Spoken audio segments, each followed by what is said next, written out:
Salut à tous, on se retrouve, on est toujours en Turquie, on est en Cappadoce, à peu près au centre de la Turquie. Là, on va reprendre la route direction l'Est, objectif le prochain pays c'est l'Iran. La suite de l'introduction, elle est complètement à côté de la plaque. Je vais te dire moi ce qui s'est passé. Déjà, on a quitté l'hébergement avec 3 heures de retard à cause de mon inorganisation. Et ensuite, la journée a pris une tournure radicalement humaine et bienveillante. Première rencontre de la journée, en face du distributeur de billets, avec un Turc et sa copine. Évidemment, on a discuté moto. Tu savais toi que la Honda CB500X, elle est pas vendue en Turquie? Moi non plus. Puis à peine terminé, on rediscute un petit quart d'heure avec 2 motards savoyards venus aussi découvrir la Turquie. Les rencontres à l'improviste comme ça, vraiment j'adore. Avant de partir, évidemment, on fait le plein. Et arrivé à la station, cette fois c'est le pompiste qui est trop curieux de connaître notre périple. Istanbul, cash, Istanbul. She drive very well. No, she's better. Avant de pouvoir explorer encore plus la chaleur des rencontres humaines, il va falloir mettre une nouvelle fois les combis de pluie. Pas parce qu'il pleut, mais parce que c'est notre meilleure protection contre les températures extrêmes. -2, ça fait pas mal de bornes que je me demande si la sonde de température de la Ténéré est bloquée à 0 ou bien si elle peut afficher un chiffre négatif. Maintenant j'ai la réponse. Là, vraiment, avec la vitesse, le ressenti est plutôt de -10 degrés. -2 degrés, c'est les pires conditions que j'ai fait en moto, moi, perso. Ouah. En plus, on est sur une plaine un peu balayée par le vent, là. Il fait froid. Il fait froid. À ce moment-là, on cherche désespérément ce que l'on ne voit plus depuis de nombreux kilomètres, une station-service.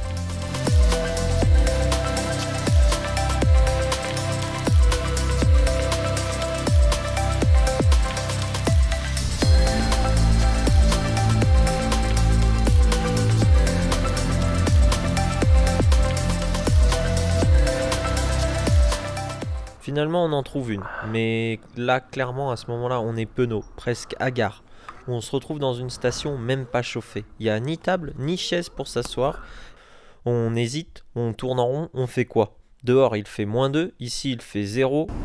Qu'est-ce qu'on fait? On achète un paquet de chips, des gâteaux. Je sais pas qu'on mange du pain et... Vas-y, il n'y a même pas une table.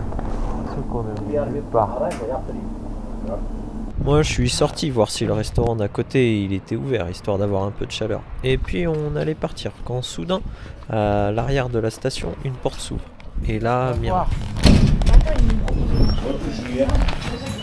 C'est cool. On est invité dans l'arrière-boutique. Là on se retrouve à table, assis, juste à côté du chauffage.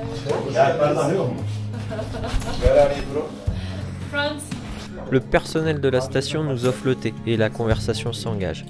À ce moment-là, quel bonheur, sincèrement. Les types, évidemment, ils sont assez surpris de voir 2 tarés en moto à cette période de l'année traverser le plateau gelé. Ils nous demandent si on a besoin d'aide, si tout va bien.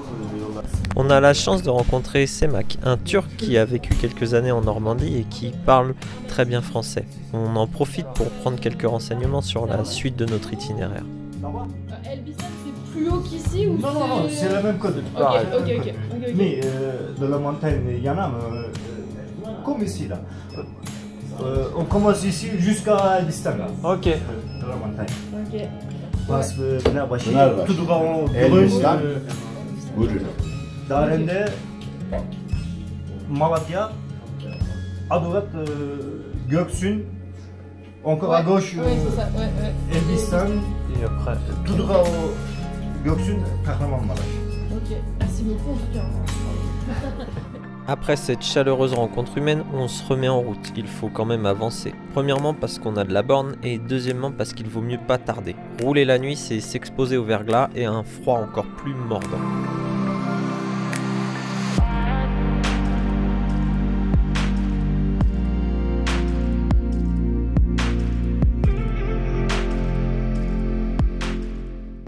Le soir, forcément, après avoir consommé autant de calories, on va chercher un bon repas. Hello. Ok. On se retrouve donc dans un restaurant typique où l'on prendra chacun notre plat turc préféré. Adana kebab pour moi, soupe de lentilles pour Mathilde.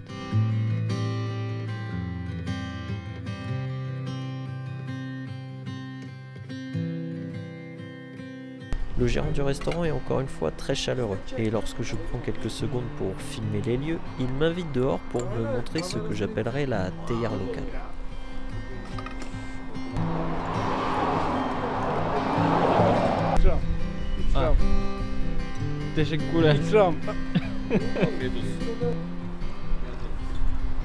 Super bon, super chaud, c'est top.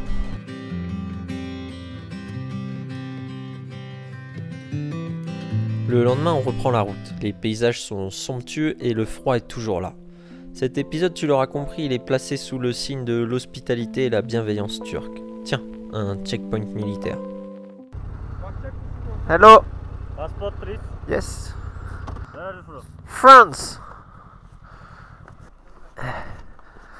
Hello. Where are you from? France. France mı? Dindaren diye in food.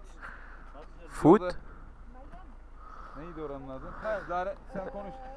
Zaren de konuşurken karşı masa. Do you remember him? No. Ah, yesterday? Restaurant yesterday. Yes, yes, I remember. Oui, oui, ce gendarme-là, on a discuté avec lui hier au restaurant. Where go to We Nemrut Dagi. We are going to Nemrut Dagi. Nemrut Dağı.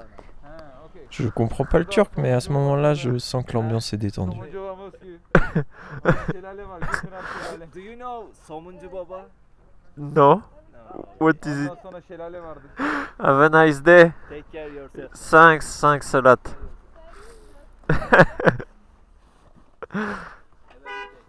Thanks. Je replie mes affaires et on allait partir quand soudain le gendarme revient vers moi. YouTube channel. Yes, we have YouTube channel. What's his name? But do you have Okay. Wait. Je me retrouve donc à lui donner mon compte YouTube. this one? Okay. Takipçi ne kadar o? I'm follow you. Thanks a lot. Wow. I will translate in English and in Turk for you tonight if you want some subtitle, you know? Okay, I'll write them.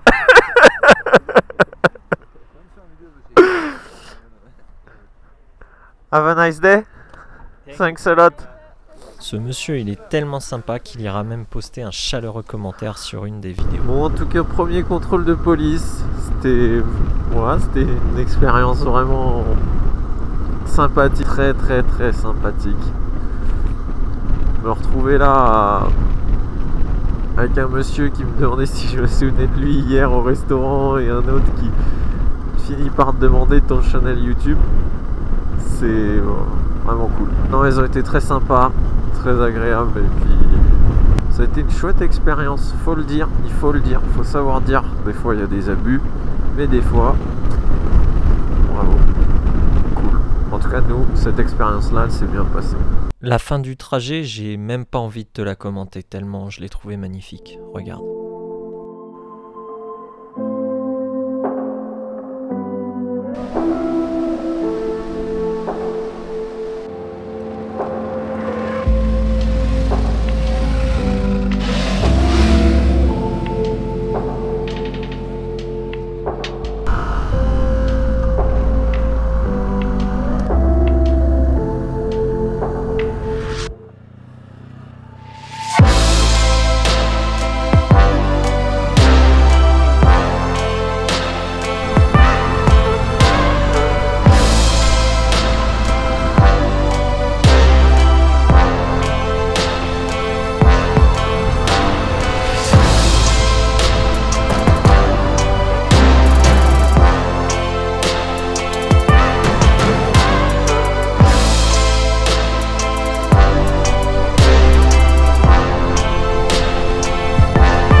Mathilde, le bonheur, c'est pas que rouler en moto.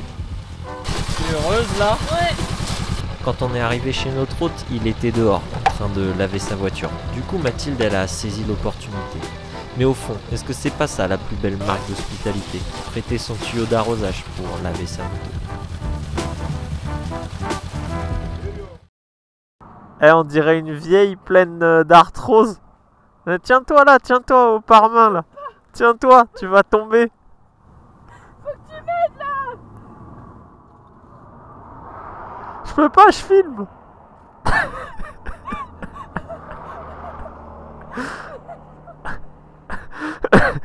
Tu vas te chier dessus ou quoi là?